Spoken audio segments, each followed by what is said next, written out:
everyone, this is OSFOUR and welcome on this new episode of my masterclass on healing wounds with the OSFOUR Self Coaching Model. Very often in our society, determination, persistence, and in fact being in general relentless are character traits that are indeed praised and admired. However, in the story I'm about to tell you today, you will see that it's not always the case. Sometimes resistance that life is confronting us with cannot always be met with more determination. Sometimes resistance from life is a way for life to communicate that the path you're taking is either not good or simply not for you. Especially when the ultimate cost of that super determination is the suffering of so many people around you. In this new episode, I will teach you how to use the OSFOUR Self Coaching Model when you are facing major setback. But before we start, let's give you a quick introduction about what is the OSFOUR Self Coaching Model. You ready? Let's do this!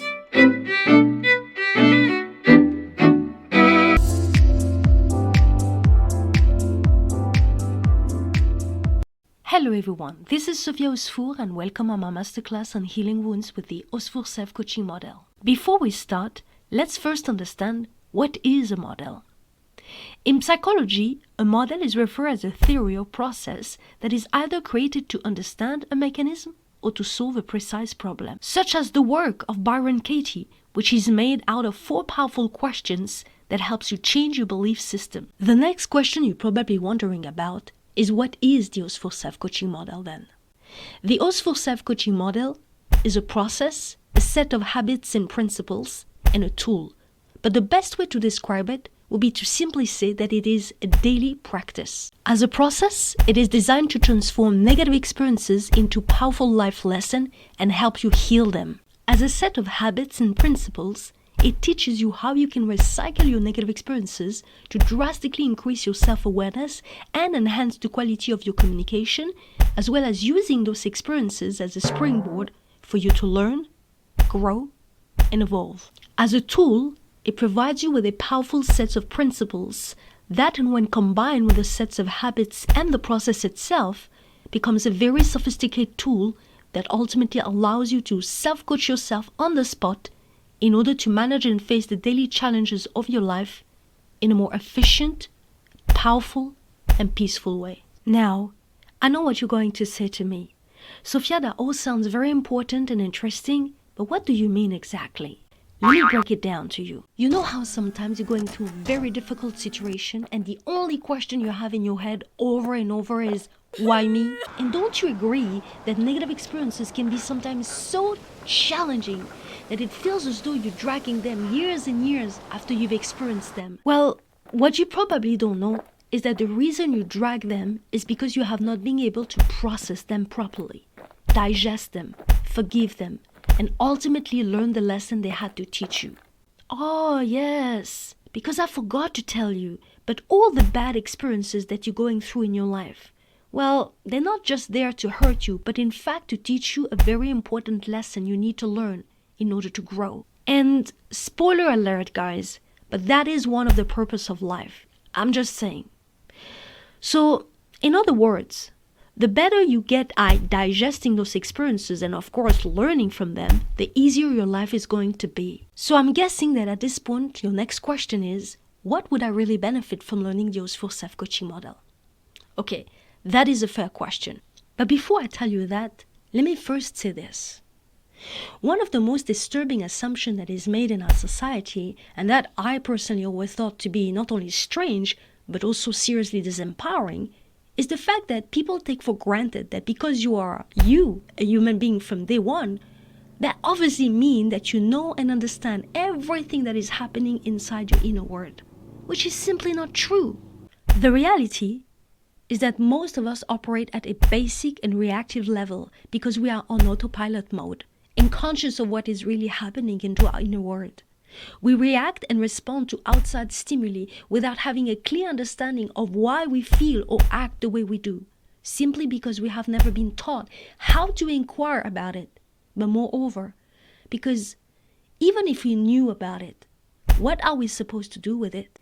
So the benefit of learning the OSFOUR Self Coaching Model is that it gives you the knowledge, tools, and skills you need to be mindful of yourself, where you can anticipate, understand, and control what is happening into your inner world. But more importantly, deal with it. The model is designed to provide you with a clear and simple process and give you the tools to self-coach yourself in order to operate in a more efficient way at 3 constant levels that most people struggle with in their daily life, which is what you experience, how you experienced it, and how you respond to it. In this masterclass, I'm teaching you the basic of the OSFOUR Self-Coaching Model through study cases of famous people. Together, we are going to analyze what are the negative experiences they faced and how they could digest, learn, and heal them if they had the OSFOUR Self-Coaching Model. The model is made out of 3 layers. The process, which is the 4 different steps that the model is made of. The postures, which is the attitude that you will need to develop to go through the process. And finally, the postulas, which are, if you will, the rules that structure the model. Here in this masterclass, you will be taught the process and the postures. And if you're interested to work with me on one-to-one and learn the whole OSFOUR Self-Coaching Model, go on my website to see my coaching package, or contact me directly via my email address to book your 30 minutes free discovery session. You'll find both the link below this video. Finally, keep in mind that although the OSFOUR Self-Coaching Model is a very powerful tool, it is not designed to work on traumatic experiences or for people with mental issues. For those things, we advise you to seek other type of support. If we often hear about a woman's desire for maternity, I think there's no man in the history of humanity that underline and in fact emphasize better a man's desire for fatherhood than Henry VIII. Yet his methods were not only reckless but often the action of someone who seems to have no care about what he had to do or who he had to hurt just to get what he wants. In fact, Henry will have to literally go through 3 wives before he would finally get the male heir he wanted so much. But funny enough, I think many of us can relate to his frustration. You know, when you want something from life, something that everyone seems to get so easily, and yet for some reason, life keeps on denying it to you. This is the story of Henry VIII. Henry VIII was born on the 28th June 1491 in Greenwich, Kent. He was the 2nd son and the 3rd child of Henry VII and Elizabeth of York. As the spare son, he was never meant to become a king, and therefore was mostly completely ignored by his father during his whole childhood. Nonetheless, his mother, the Queen Elizabeth, made sure that he received a solid education. Later on in life, he was indeed considered by his peers as a very well-educated man. He spoke many languages fluently, such as Latin and French. He was an amazing dancer and in general a very athletic young man. And he was also recognized composer and author. At 6'3", he was an extremely attractive man, both charismatic and powerful. On the 2nd of April, 1502, Henry became the sole heir of the throne of England after his older brother, Arthur, died barely 20 weeks after his marriage with the beautiful Catherine of Aragon, the daughter of Ferdinand II of Aragon and Elizabeth of Castile. For Henry VII, the death of his first son was nothing less than a tragedy, because the Tudor was a very young and fragile dynasty. On his deathbed in 1509, the king ordered his son Henry VIII to marry Catherine of Aragon, the widow of his brother, but most of all, to secure by all means an heir to the throne. On the 11th June 1509, Henry VIII married Catherine of Aragon. Henry and Catherine will have 6 children, but Mary will be the only child that will survive. When it became clear that Catherine would never be able to give him the son he needed, Henry became even more desperate to fulfill his duty as a king and the head of the state. From that point on, he will attempt to argue that his marriage with Catherine was unlawful. For 6 years, he will battle with the Pope himself and his wife to annul his marriage with the Queen. Finally, in 1533, he will initiate the English Reformation and therefore separate the Church of England from papal authority and appoint himself supreme head of the Church of England and divorce Catherine of Aragon to marry Anne Boleyn. In the end, it will be the third wife of Henry VIII, Jane Seymour, who will give him the son he was so desperate to have, and who will become Edward VI. Sadly, she will die a couple of weeks later, and Henry VIII will go on having 3 other wives after her. Anne of Clèves, that he will divorce, Catherine Howard, who will be beheaded for being unfaithful to the king, and finally, Catherine Parr, who will end up being his widow in 1547. Ironically, the son of Henry VIII, Edward VI, will die on the 5th July 1533 at the age of 15 years old.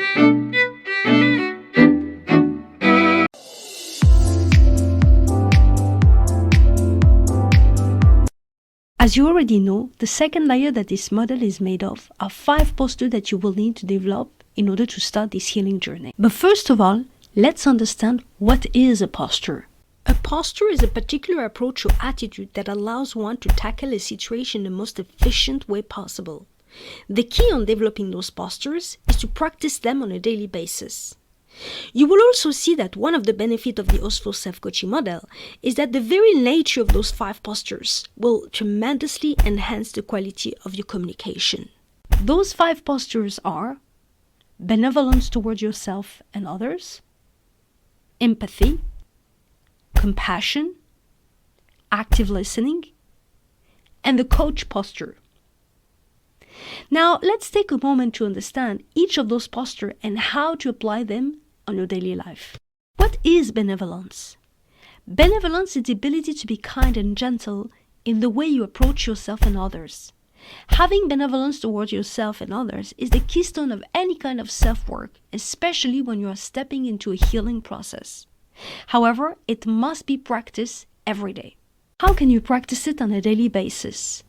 Abolish once and for all negative and unproductive self-criticism, self-depreciation, self-sabotage behavior, and any kind of judgment. Instead, practice welcoming yourself and others as they are, and loving, caring, appreciating yourself unconditionally. What is empathy? Empathy is the ability to sense other people's emotions, coupled with the ability to imagine what someone else might be thinking or feeling. To develop that tool will help you to have a wider understanding of a situation because you're not just stuck into your point of view. The best way to practice empathy is by asking yourself why people do what they do. Try to understand their motivations, their goals, and therefore their point of view without any judgment on your part. What is compassion? Compassion literally means to suffer together. Among emotion researchers, it is defined as the feeling that arises when you are confronted with another's suffering or feel motivated to relieve that suffering. How can you practice it on a daily basis? Since compassion is the ability to recognize a problem and act upon it, the number one act of compassion must be for yourself, which means that you must practice not doing necessarily what is easy, but what is right for you to do. What will benefit you in the long run instead of allowing yourself to be trapped into impulsive behaviors? Other act of compassion can simply be to help a perfect stranger. What is active listening? Active listening is a communication skills that involves going beyond simply listening to the words that another person speaks, but also seeking to understand the meaning and intent behind them. It requires being an active participant in the communication process, but moreover, absolute presence in the moment. How can you practice it on a daily basis? Most people are capable to listen, yet it takes an incredible level of self-discipline to hear people. So, in order to practice it, listen people without judging, without allowing your own perception, beliefs, and projection to get involved into the conversation, but instead silence yourself to the point where you can welcome what they are saying and therefore hear and understand what they want to express or what they need to express. What is a coach posture? The posture of a coach is of one where you ask yourself powerful, open questions that allows you to get in touch with the core of how you feel or what do you think. How can you practice it on a daily basis? Here are a couple of powerful open questions. How do I feel? What make me feel that way? What has triggered this emotion in me? How can I change those feelings? What is important for me in this situation? What can I learn from this situation?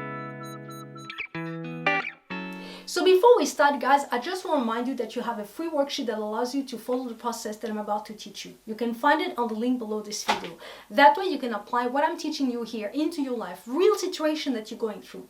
On the first part of this model, what you want to understand is always the same. What was the first perception that was triggered by your brain when you face the experience that you have chosen to work on? Because that first perception is key in understanding the impact of an experience in your brain, but more importantly, it is a great clue on the wound that you carry and that you need to heal. Because remember, what is hurtful about an experience is not the experience itself, but in fact the perception that you have of that experience. The structure that the model invites you to follow is made out of 5 points, which is perception, thoughts, emotion, beliefs, and behaviors. Your perception is the view angle in which your brain chooses to see the situation you're working on. Your thoughts is what you're thinking about when you think about this situation. Your emotion is how you feel when you think about this situation. And your beliefs are the conclusion that you came up about the cause, the meaning, or the limitation that this experience is teaching you. And finally, your behavior is basically the way you reply to this whole situation. And the question here is, did you have an automated reply, which is a defense mechanism, or a strategic reply? Now guys, before we start this analysis, let's all remember that the purpose of this exercise is not to criticize, mock, or judge what someone else has done in a situation we never had to face, because at the end of the day, everybody do the best with what they have. The purpose of this whole exercise and the whole video is for you to understand how to apply the model to your own life. However, let me first start my notes again. However, let me first clarify what experience we're talking about here. We're working on the fact that Henry wanted to have a son, a male heir, but for some reason this simple thing seemed to be denied to him, which literally made him fall into some kind of crusade where for him it did not matter who he had to do, what he had to do, or who he had to hurt just to get what he wants. Okay, so let's start now. In my observation, the perception of Henry VIII about this whole situation had something to do with a deep sense of failure, which in my opinion triggered an even deeper one, and that is the fact that he probably did not feel good enough. What led me to that conclusion is, one, the relationship that he has with his father. Remember, his father would completely ignore him throughout his whole childhood. From the perspective of a kid, it is, in my opinion, impossible that Henry did not grow up seeing that his father would pay attention to his brother while completely ignoring him, and that the little boy did not internalize and indeed concluded that the reason his father was ignoring him was because he was not good enough. Because remember, until the death of his older brother, Henry VIII was nothing more than the spare. He was never meant to become a king. The second point is that Henry could have been considered a super achiever, and often, not always, but often, those people are using achieving goals as a quick bandage to calm a core pain of not feeling good enough. And this also was used, achieving things was also used to boost their self-esteem. Because this is a guy who could easily be considered a Renaissance man before the expression even existed. Indeed, anything he touched, he was just good at it. And finally, last point for me is that Henry, the way Henry VIII attacked this goal is in my opinion, very desperate. Which lead me to the belief that perhaps he was attaching the achievement of this goal on something much deeper than the wound, and the wound of not feeling good enough could have been a good explanation, because he was just so desperate and reckless, and he displayed for me a kind of connection to something much deeper than just, okay, I just want a son, or an heir, And when you're looking for sign of a wound, this could be a very good sign, because his reaction for the goal that he was trying to achieve is a bit out of proportion, unless he was responding to something deeper and more painful, and not feeling good enough could have been a good explanation. Because think about it. He was not the first king nor the last who could not have a son. But the way he acted betrayed the fact that something much bigger was at stake for him, which connects us with the overall perception of something that could sound like, if I don't have a son, I would have failed my duty as a king and therefore will confirm that I'm not good enough. It could sound something like that. And to that we could add ... like my father used to say about me. Now, for the kind of thought that might have been triggered by this line of perception, in my opinion, they could have been something like, I have failed my duty as a king. The only thing that any man can do, I can't do it. Like my father said, I'm not good enough. For the thought, I have failed my duty as a king, and my duty as a king, what led me to that conclusion is the fact that it has been very difficult for him to have a son, at least with his legitimate wife. However, in the 15th June 1519, he did have an illegitimate son that he will acknowledge, which was Henry Fitzroy, Duke of Richmond and Somerset. And I mean, guys, it's very strange, that a king at that time would recognize and acknowledge a illegitimate son, because Henry VIII did have like some daughters also who were illegitimate, but he's not recognizing them, he's not acknowledging them. And it's almost as if this boy, is being used as a confirmation and justification, like, look, I have a son, I can make a son, and if I don't have a son, it's not my fault, because I think that, as I said, the previous video about Catherine of Aragon, I think that Henry VIII definitely connected his ability as a man, on having a son, which is something I think in that time, even today, could be something that's still happening unconsciously in the mind of many men. Anyway, so I think also it could be that from that point he started to grow more resentful, maybe from Catherine, of, look, I can have a son from other women, why can I not have one from you, So anyway, for the thought I have felt, what led me to this conclusion is the fact that as a king, the one thing that Henry was expected was indeed to have a son. So it is impossible that Henry did not felt that deep sense of failure, especially when you see everyone around you doing the very thing that, you fell at. And finally, for the thought, like my father used to say, what led me to that conclusion is the relationship that Henry had with his father. See, when Arthur died, it's been said that Henry VII was absolutely devastated. He invested so much time in this boy. And by the way, Arthur, the brother of Henry, was also considered a super achiever. He was really good at anything, that had to lead with the government of the country, because his father trained him. However, although Henry VIII was considered, a super achiever, he was very good at things like hunting, sports, stuff like this. But when it came down to actually govern the country, he was, in fact, throughout his whole life, he would be more than happy to leave the key of the entire country and go do some hunting and having some fun, basically. And I think that Henry VII would live another 7 years before he dies. And I think, for me, it's my opinion that during these 7 years, it's probable that Henry VII, saw this about his son, that he saw that maybe he was really good about, all the aspect of showing off, but when it came down to really sit down with his minister and doing the work of a king, not so really good. And so if you take on top of that the disappointment that he felt as a father who's lost his son, that he invested so much, plus on top of that the fact that throughout his whole life Henry VIII was completely ignored by his father, in my opinion it's impossible that Henry VII was not disapproving Henry VIII and the way he was as a person and as a king, in fact, throughout his life. So I think that probably, as we all have, in his mind, he probably had some like disapproval of his father, and this could have been a reason or a support to the fact of not feeling good enough.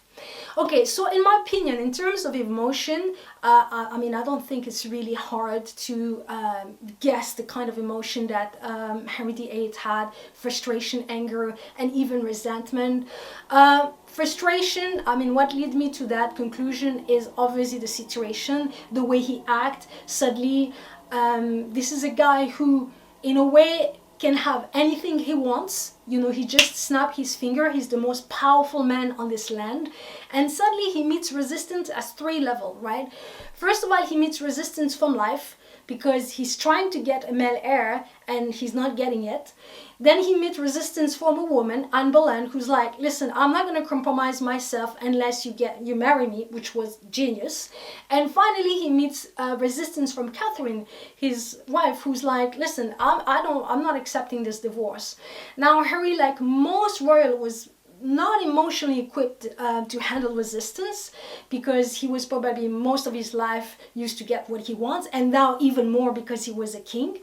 And so for the emotion, anger and resentment, I think the situation speaks for itself, and the way he reacts to it, I think it's quite obvious.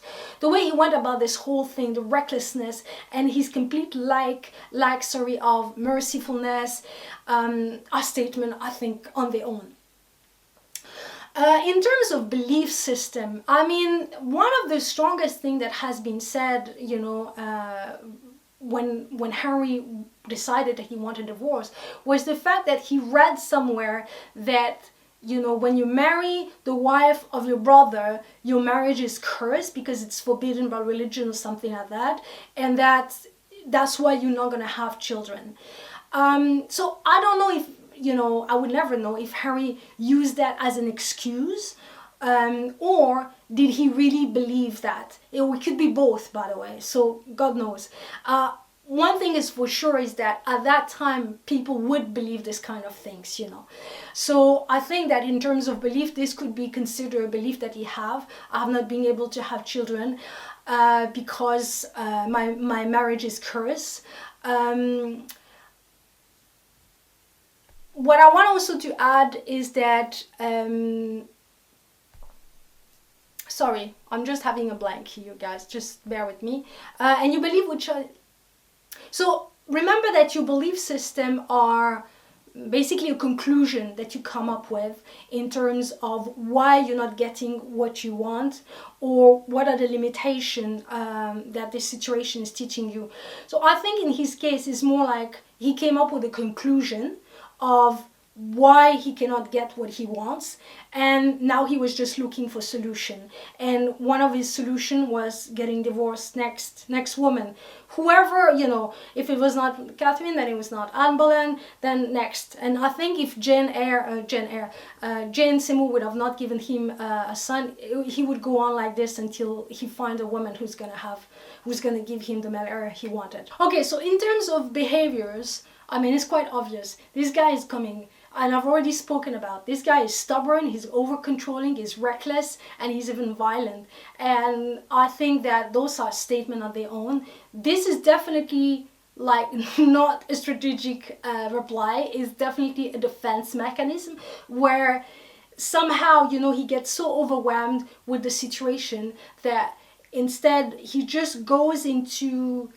how can I say, those are probably strengths that he has as a person.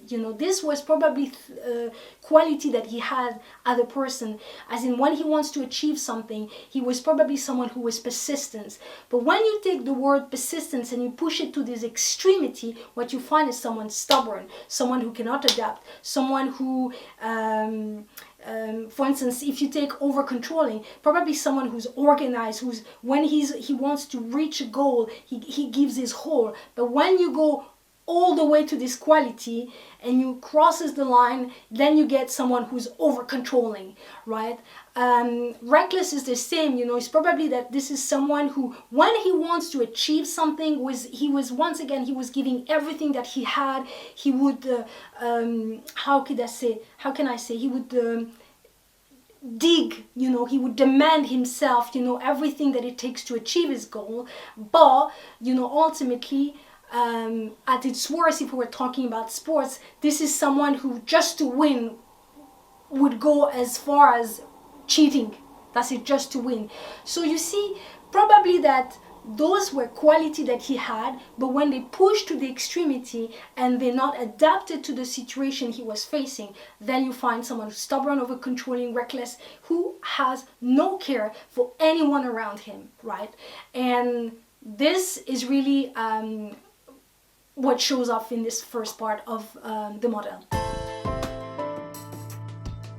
Okay guys, so for the advice that I want to give you on this first part of the model, I thought to give you an advice about how can you choose the kind of experience that you need to work on and the one that you don't need to work on. Because I said this to the previous episode that I made last month, about Catherine of Aragon, which is not every negative experiences that you're going through in your life, you need to heal something about them. Sometimes you go through very difficult experience, but somehow you go through, you deal with it, and then you move on, and you never think about it. But somehow there are other experiences who seems to stay longer, And I think you've learned this by now, is that often the illusion that we have is that an experience comes in our life and it's hurting us, but what really is happening is that there's already a hurt that was there, a wound that was already there, and that experience is just shedding light on that wound. And so it is really, this experience is really an opportunity for you to heal something.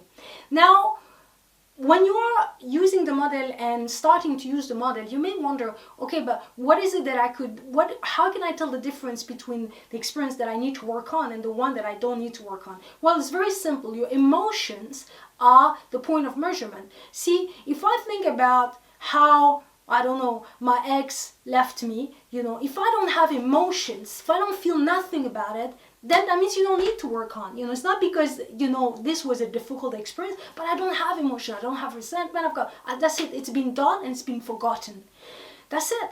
But maybe, I'm going to say something very silly to you, but maybe, last week or 2 years ago or 5 years ago, I had like a situation with my brothers and sister, and ever since that time, I can feel every time a tension, sort of something that is unsettled here, then this is telling you that this experience needs to work on, you see? Because remember, emotions are vibration, and if you keep low vibration with you, that means you have low vibration overall. So nobody wants to do that. So your emotions are the first point of measurement that can allow you to tell you the difference between the experience that you need to work on and the experience that's it, they've forgotten. No need to work on. Okay? On the second part of this model, what you're looking for is to clarify what is the core wound that have driven your action. What have you done or not to create this experience the way it was? What was the quality of your reply?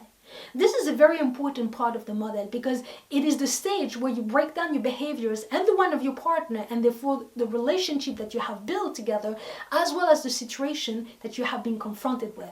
Remember, on that part of the model, your 5 postures are absolutely crucial because in this part of the model, you have to be able to confront yourself while at the same time remain fair to yourself and your partner.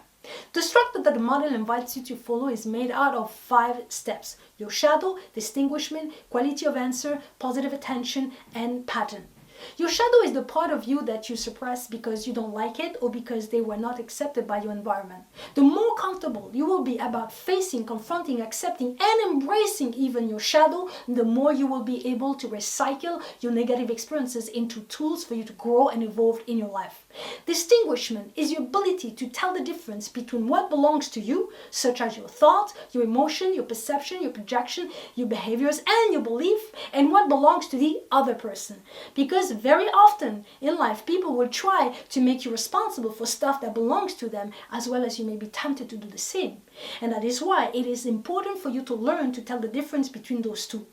Your quality of answer is your ability to assess the quality of reply in regard to a situation, which is a key skill in life. Because let's remember that the more negative is your perception of a situation, the less you will have access to your resources and your resourcefulness. Positive attention is the core reason that pushes one to do something, especially when that thing is not good for them. As long as what you're doing is giving you more than what you are losing, no matter how negative it is on the long run, you will keep on doing it.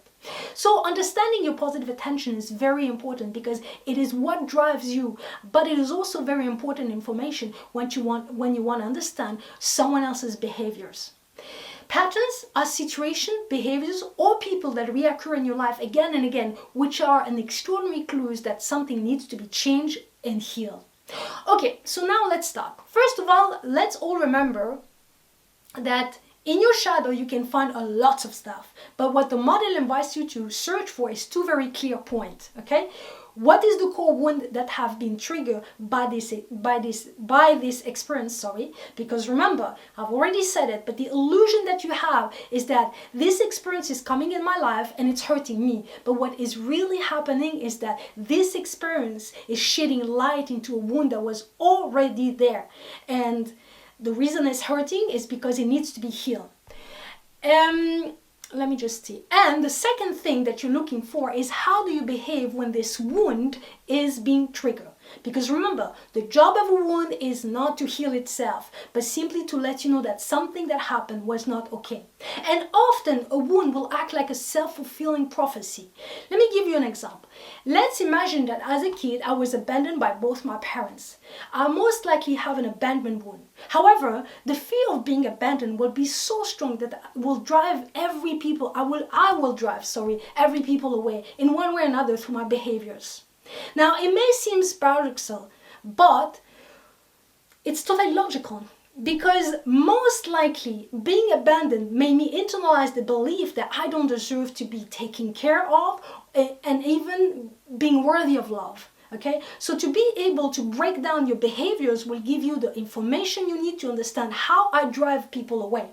Now, those behaviors are unconscious defense mechanism, and the only way to stop them is by practicing self-awareness.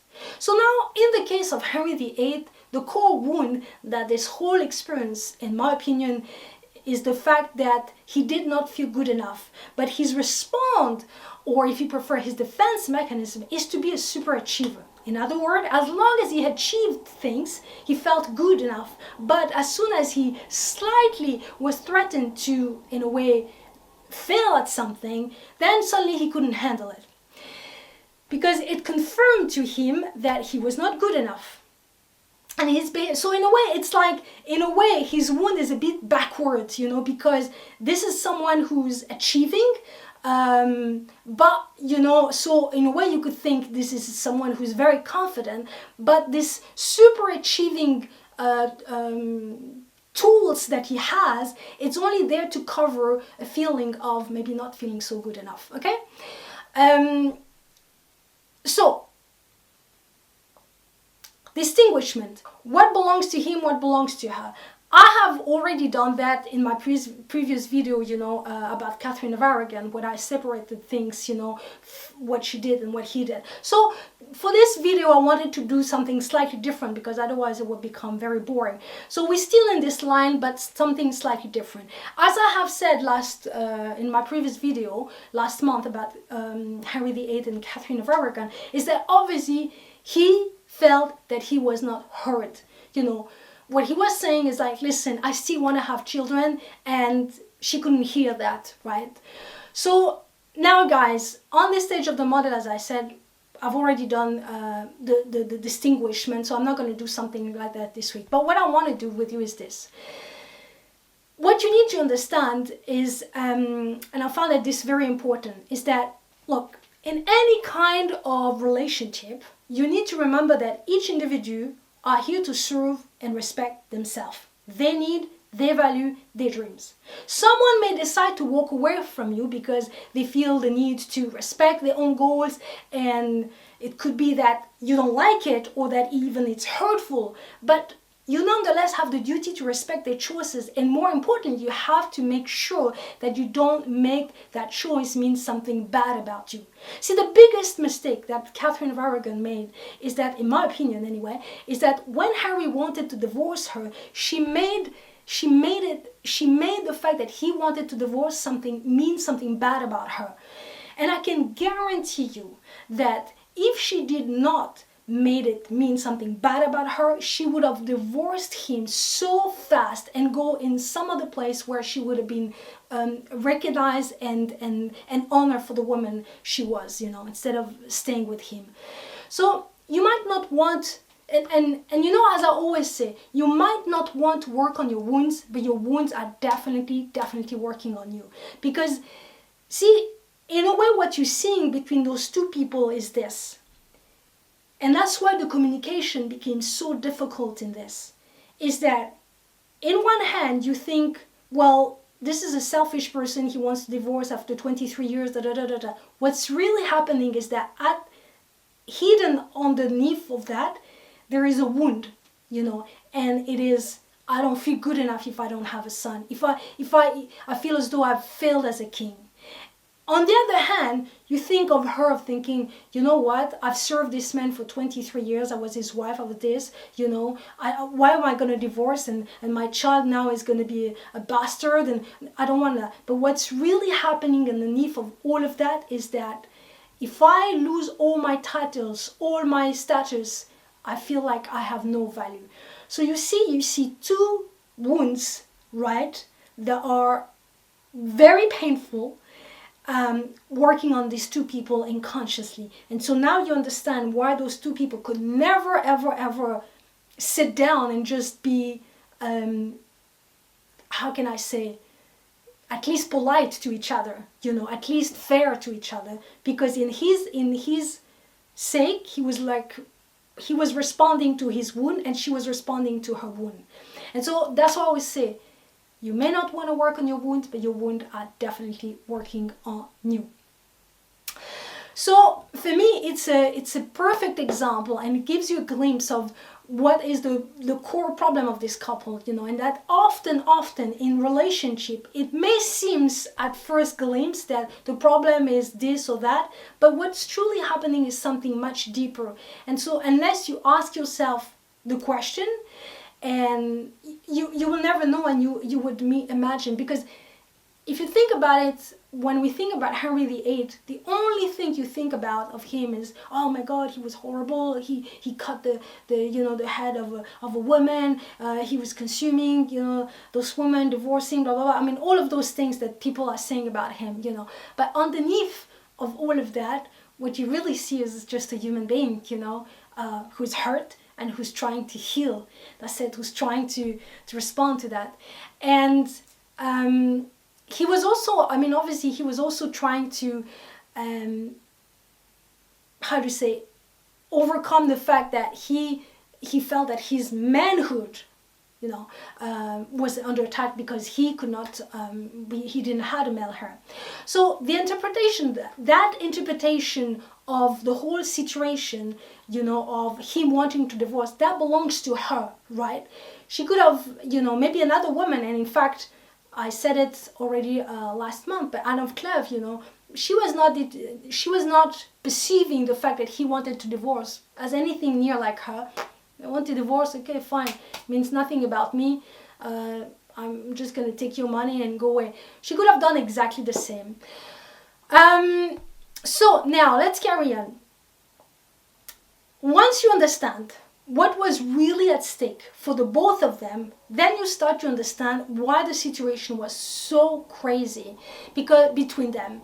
And as I always say in the model, is designed to help you see the bigger picture in any kind of situation. What was now obviously the quality of answer, because in both the case, it's, I think, quite obvious that Henry was on an automated reply, because remember, automated reply are all reply from nervous system, as opposed to reply that would be more strategic and resourcefulness, okay? And what was his positive attention? On the first layer, he was trying to accomplish his duty, but like I said just now, what you're really seeing is someone who's trying to heal. He's not trying to heal, he's just trying not to get hurt. Because failing means I'm not good enough, okay? And she also is trying to not get hurt, because losing all her titles and her status would means feeling not valued. So in a way, they're not really trying to heal, but they're trying not to get hurt, is what they're trying to do, see? Which is very interesting. In the bigger picture, they're both trying to avoid they're both trying to respond to the wound. And you remember on the first episode of this video, on the first episode about Catherine, I said to you, see, when I have a broken arm, I don't move the same way. I don't talk to people the same way. I don't behave the same way, because my arm is hurting me and it's there 24/7. With time, I may forgot about the pain because I got so used to it. But it doesn't mean that through my behaviors, I'm not behaving in a different way because my arms is broken, right? And that's exactly what you're seeing here, is that they both have this hurt there. And so maybe they're not conscious of it. In fact, clearly they're not conscious of it, but it's still influencing the way they behave, the way they think, the way they act. So Catherine, they find, what am I saying here? Catherine, they find themselves in a very big predicament when the usual source stopped. So for the both of them,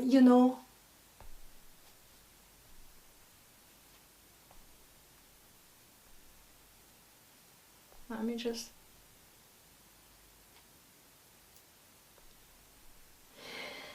So what's interesting about them is that since the both of them were depending on outside resources to feed their self-esteem, or their value, then when that resource or that source stopped or had some obstacles, then they were completely lost.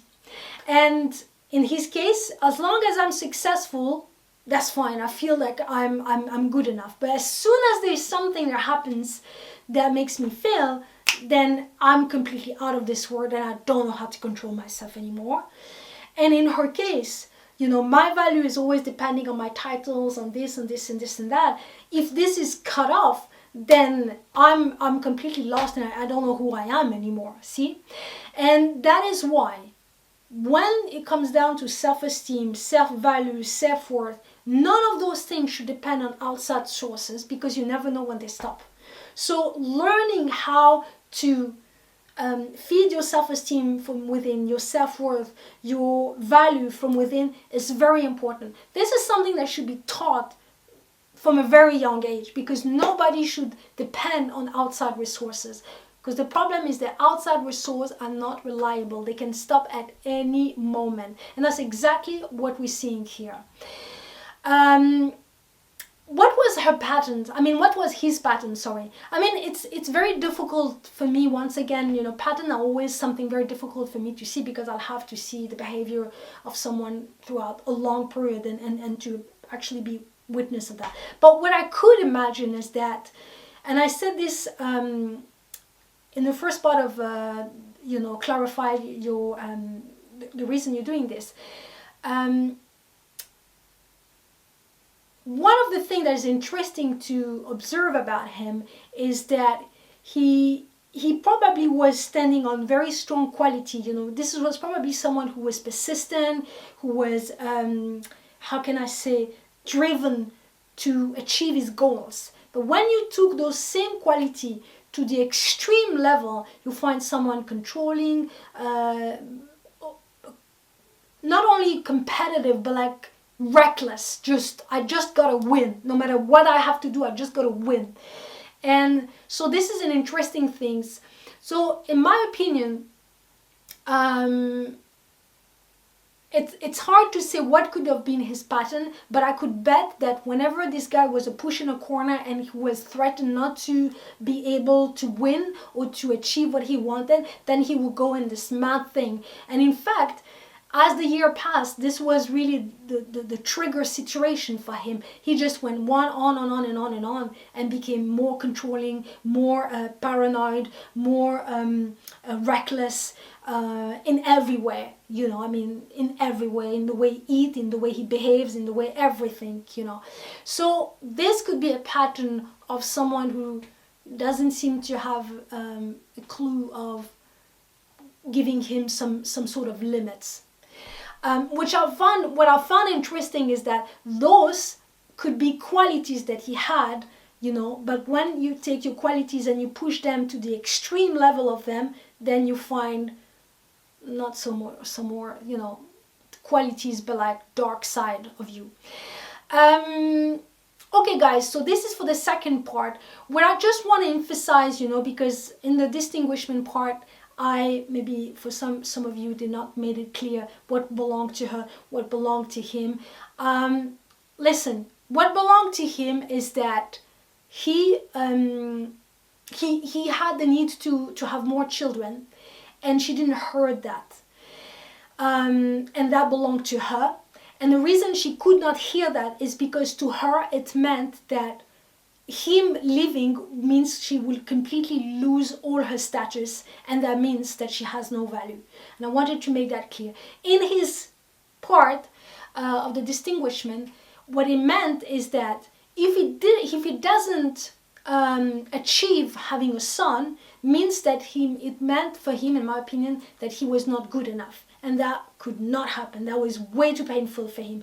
So then his behaviors was controlling, reckless, I mean everything we see, and that belonged to him. Okay, so they joined things that had nothing to do with each other, because the fact that he decided to divorce belonged to him, got nothing to do with her. But because she joined her value to her titles and her status, then she could not let him go. And because he joined his worth, or his well, not his value, but like his yeah, in a way his value also, to be honest, to be good enough is your value, to the fact of achieving that goal, which he had no control over, then they could just not hear each other anymore. Okay, and I wanted to make that, and in fact emphasize that very clearly, because for you up there, when you're using the model, see the distinguishment part is so powerful,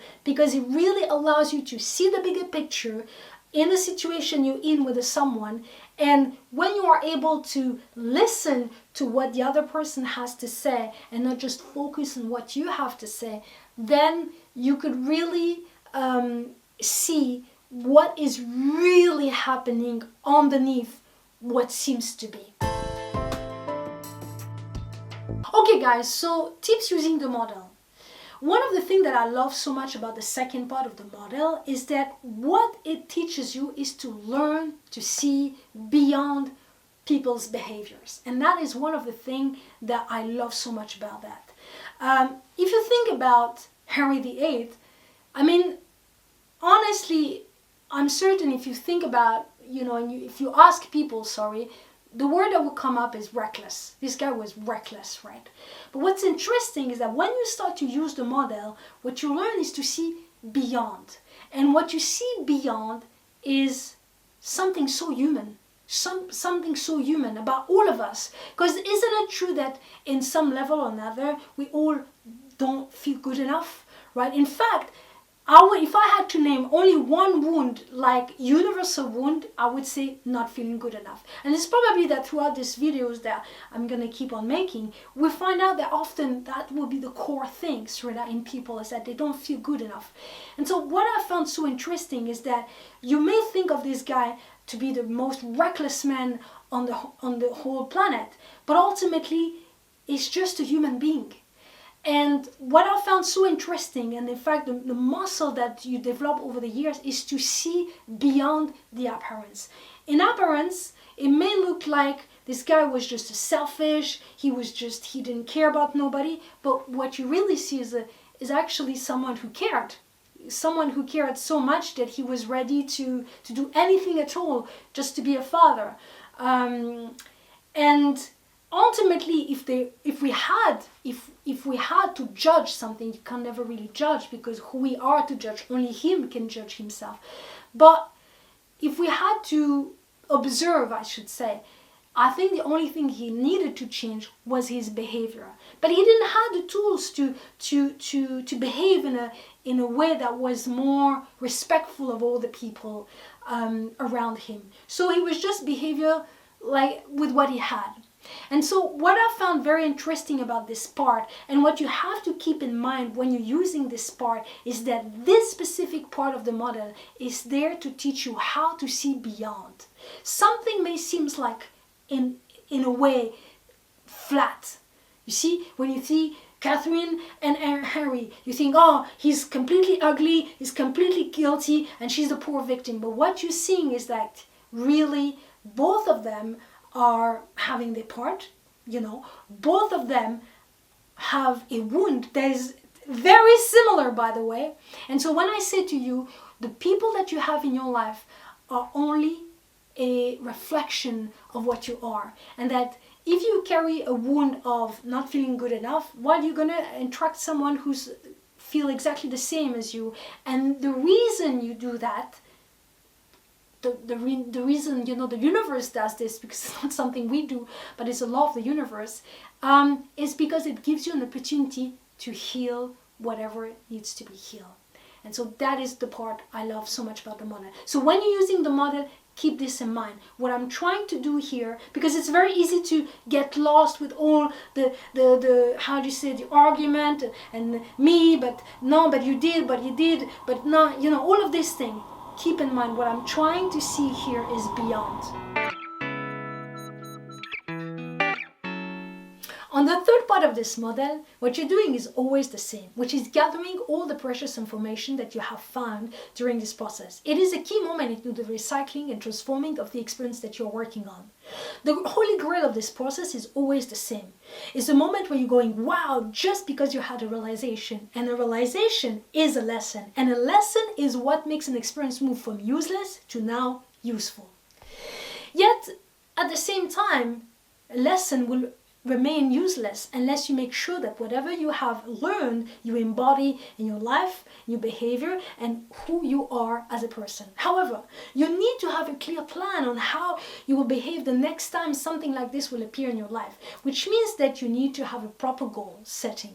The structure that the model invites you to follow is here divided in 9 steps, who are divided in 2 parts. The first one is realization, lesson, and change. And the second part is a goal setting, which is made out of 5 coaching questions. What, why, how, inconvenient, and engagement. Because remember, a lesson is useless unless you make sure that you embody what you have learned, and for that you need to have a clear plan.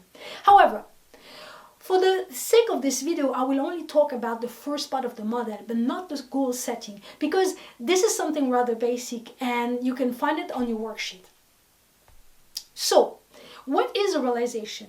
A realization is a coming of a deep and profound understanding about something, about yourself, life, or other people. What is a lesson? A lesson is something that instructs you or teaches you something about the experience that you're working on. In this process, a lesson is really important element because it is the one factor that makes the difference between a useless, random experience that happened to me to a powerful, useful experience that I have attracted in my life to heal. Change. In order to make impactful change in your life, you need to be clear about what you don't want, but moreover, what you want to replace it with. Okay guys, so obviously here I have no clue what could have been the realization that Harry would have had. But for the sake of this exercise, I will imagine that I know, and I will tell you what I think it could have been good for him to realize. So I think in regard to Henry, it would have been something very powerful for him to realize that not having a son was something that was very hurtful for him, because it made him feel not good enough, which could have made him realize that his value as a man or as a king, depending on the result, that ultimately he had no control over that. okay? Which means that he could have very much, that realization could make him even question, why am I even feeling not good enough over something I don't even have control over, you know? So that could have been something really powerful for him. The second important realization that would have been good for him, in my opinion, was to acknowledge that the way he has been treating people just to get what he wanted. I mean, you know, sorry, I'm just gonna stop now. I mean, if I think about, of course, the way he was treating the woman was absolutely horrifying. But to me, one of the biggest victims of this whole story was really his daughter, you know, Mary Tudor, who would be known later on in history as Bloody Mary. And I think that next month I'm going to make a video on her, and really someone that I feel really touched. She really touches me because the way he's treating this daughter, the way he's you know, when he divorced his mother, he sent her away somewhere. It's almost like as if all the anger that he was feeling towards his mother, he took it on her, you know, as if it was her fault, you know, as if she was punished. Because of course, as a child, she would be on the side of her mother. And I think in that regard, I think he really failed as a father, you know. Fair enough, as a king, it was not his fault. Fair enough, you know, the situation that he had no son was frustrating and even painful. I can understand all of that. But the part that I have difficulties with is that the way he treated that girl, you know. And that to me, I think would have been really amazing for him to really see that, you know, he was so focused on just having a son, as if the only way for his entire kingdom was through a son, that he had a daughter here. Maybe she was very capable. Who knows? Nobody would know. And instead of investing on what he had, he was just so focused on getting what he wanted so bad but didn't have. And I think here is a big lesson for him. It would have been a big lesson for him, but I think it's also a big lesson for all of us. Isn't it that sometimes in life, you know, we just so focus on the things that we want that we forget to just take full advantage of the things that we already have. You know, he could have trained her. And by the way, throughout history, there were other kings who were in this kind of predicament, and they, instead of going mad because they didn't have a son, they invested in the daughter they had. They educated them. They made sure that they would take them and teach them how you govern a country. And they've shown and they've proven to be incredible people of power and state people. And I think that this could have been an amazing lesson for him to learn. The third thing I think it would have been amazing was for him to realize that his sense of worth was based on my ability to be successful and achieve, you know, all kind of goals.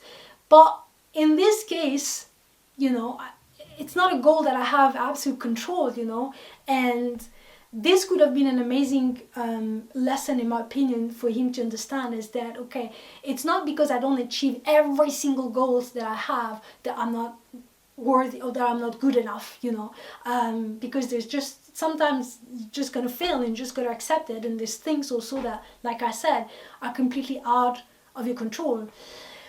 So I think a major change could have been nice to make for our friend Henry VIII would have been to never wire his sense of worth based on his ability to achieve things. Because, like I said previously, you know, just before, when you wire your worth, your value, your self-esteem, who are a very important part of who you are as a person based on outside sources, you're basically signing for trouble, because outside sources are not reliable. The only reliable sources for those things are yourself from within. Okay guys, so tips using the model. I want to help you really to clarify and distinguish the difference between a lesson and the opposite of a lesson. Okay, how do you know that you have been through a situation and you have learned what you were supposed to learn? But it's kind of a tricky, you know, because one wound can have multiple levels, so there's probably multiple lessons to learn. But how do you know, like, really, you know what, I have been through the process, I used the model, I went through, how do I know I really walked with what I was at least in that moment supposed to walk in? It's simple. A lesson is powerful, is even challenging, it's even uncomfortable.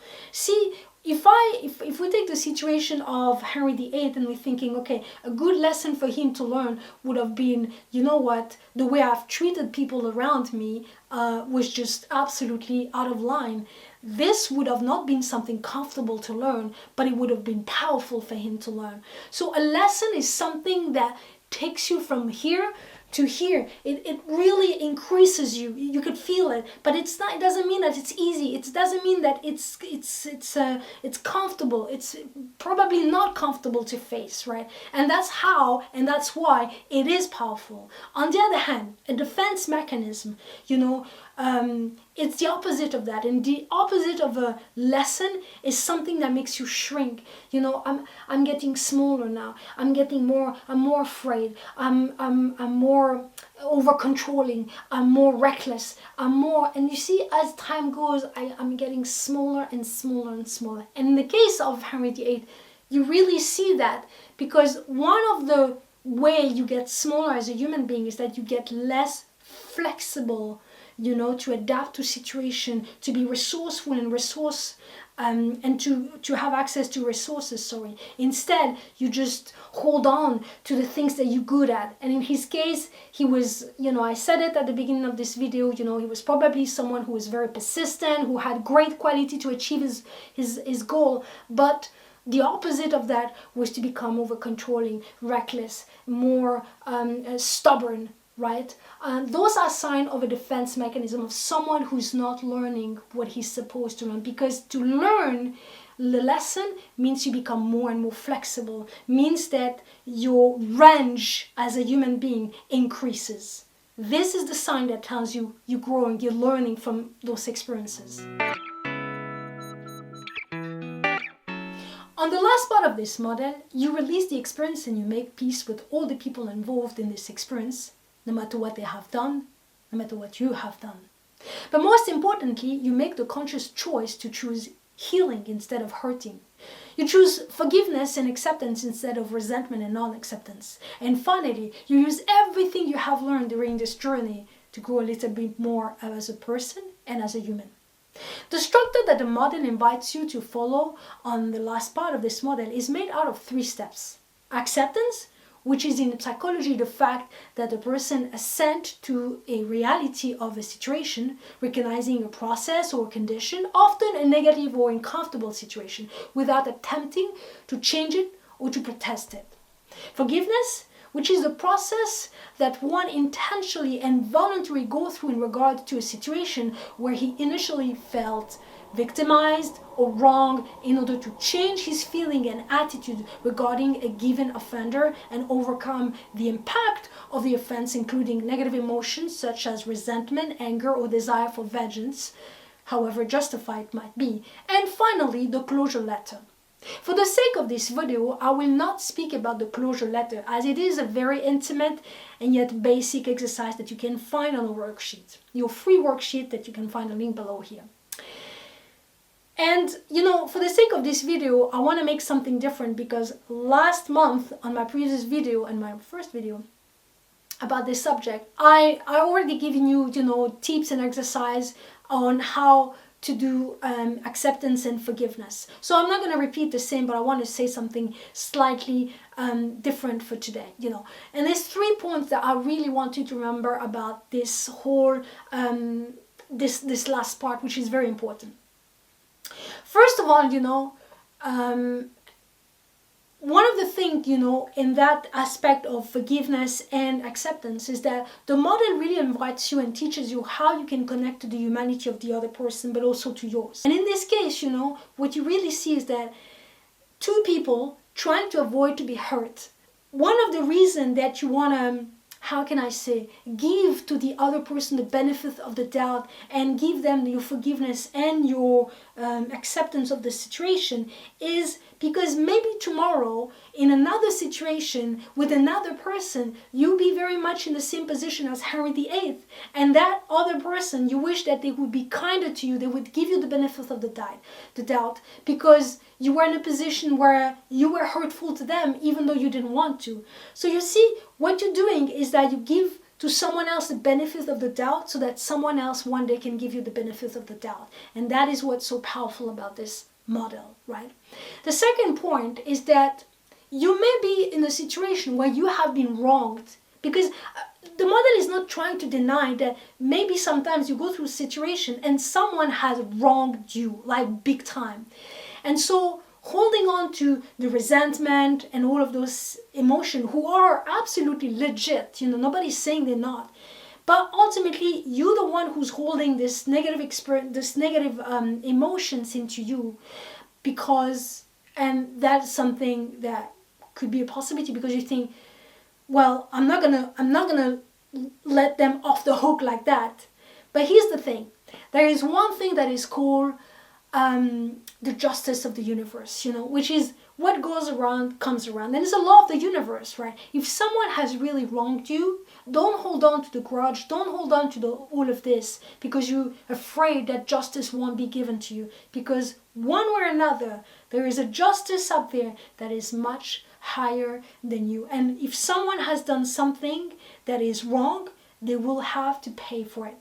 This doesn't mean that we wish or we waste our time wishing bad things. No, but this is just the law of the universe. That's it. Finally, I want to finish this video on this fact because I think it's important.